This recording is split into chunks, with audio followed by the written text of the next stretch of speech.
Mi nombre es Gabriel Ibarra Chicangana. Este proyecto está enfocado en el área de derecho privado y su nombre es Propuesta de criterios argumentativos para solucionar controversias jurídicas de derechos de autor en el caso de los videojuegos en Colombia.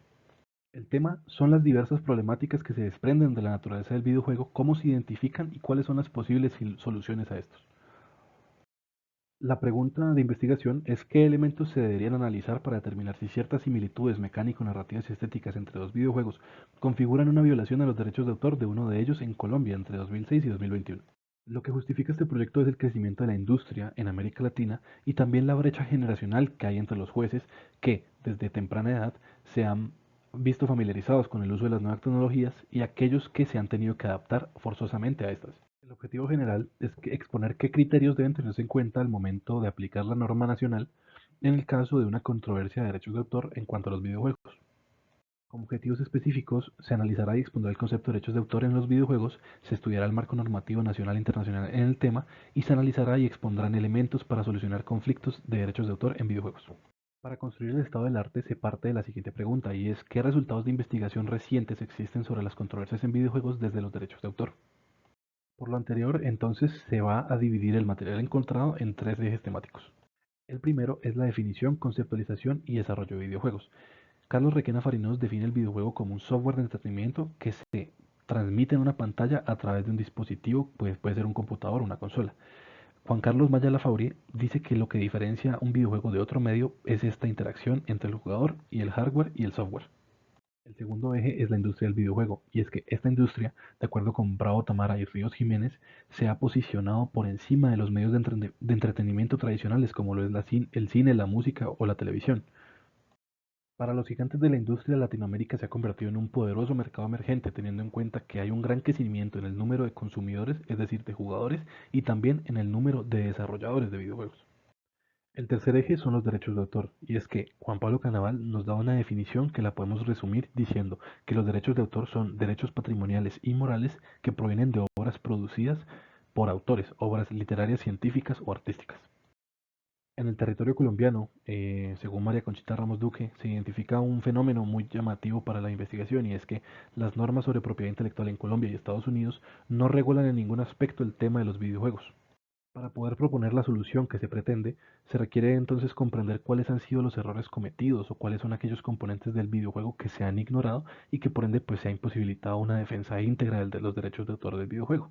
Para ello pues se analiza el ejercicio de derecho comparado que realizó Abrams en The Legal Status of Video Games Comparative Analysis in National Approaches, donde se identifican pues tres teorías que se han aplicado a nivel nacional e internacional. Vamos a ver qué tan útiles han sido y cuáles son los problemas de cada una. La primera teoría es la teoría del videojuego como un software. Esta teoría la explica muy bien Vargas Zuleta y básicamente consiste en que se entiende el videojuego, la obra, como un programa de computador que simplemente es utilizado por el usuario y se proyecta en un monitor. Nada más. El problema de esta teoría es básicamente que se protege solamente el componente técnico y se deja de lado todos los demás elementos del videojuego. En consecuencia, pues todas aquellas personas que hubieran hecho parte de un proceso artístico, la creación de los personajes, la música, todo esto, quedan por fuera y por ende sus derechos de autor no estarían protegidos bajo esa teoría. La segunda teoría es la teoría del videojuego como una obra audiovisual, cinematográfica o multimedia. El problema de esta teoría es básicamente el mismo del anterior, solo que aquí se tiene en cuenta el apartado visual y narrativo, el apartado artístico, y se deja desprotegido el apartado técnico. La tercera teoría es la teoría de la fragmentación del videojuego en múltiples obras. Esta teoría consiste básicamente en que se toma el videojuego, se fragmenta este en cada uno de sus componentes y cada uno de esos componentes será entendido como una obra independiente y así se protegerán. El problema de esta teoría es que resulta en una solución innecesaria y engorrosa. Engorrosa en el sentido de que se somete al desarrollador de videojuegos a innumerables trámites, ya que éste tendrá que hacer un registro por cada uno de los componentes para poder proteger su videojuego a cabalidad. Y además, esta teoría resulta en una solución innecesaria, ya que existe una norma vigente que permite proteger las obras colectivas como una creación original, desde el punto de vista de los derechos de autor. ¿Qué es una obra colectiva? Básicamente lo que es un videojuego, una obra que es producto de la unión de más obras. Esta norma que menciono es la Ley 23 de 1982 en su artículo quinto. Teniendo en cuenta los errores de las anteriores tres teorías, llegamos a la teoría que puede ser una posible solución para los inconvenientes para las problemáticas que se presentan frente a los derechos de autor en los videojuegos, y es la teoría del videojuego como una obra independiente.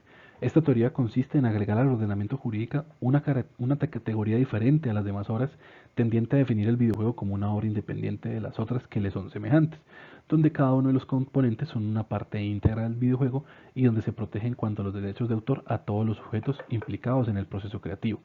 El videojuego entonces se protege en su totalidad, teniendo en cuenta el componente técnico, el componente narrativo, el componente artístico, todos son componentes, todo será comprendido dentro de una misma obra, dentro de una misma categoría. Para concluir, el papel y la utilidad de las teorías explicadas anteriormente básicamente es las primeras tres: plantear un precedente de las teorías que se han ido adoptando a nivel nacional e internacional, aquellos errores y aquellas fallas que tienen, para llegar entonces a la cuarta teoría, que busca que el videojuego sea tomado como una obra independiente en sí mismo y que pues así se puedan resolver conflictos entre videojuegos en cuanto a los derechos de autor.